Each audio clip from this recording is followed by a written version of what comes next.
Hello everyone and welcome.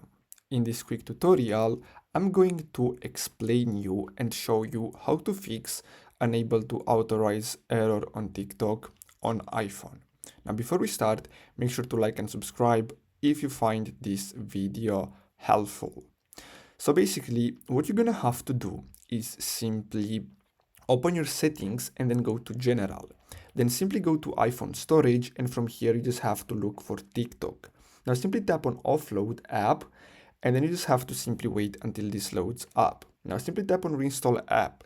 So basically this will clear the cache files of your TikTok account and app. So don't worry, you will not lose anything. You still have your accounts in place, your For You page, etc. But this will basically refresh the app and should fix the unable to authorize error on TikTok. So guys, I really hope you found this video helpful. Don't forget to like and subscribe. Thanks for watching.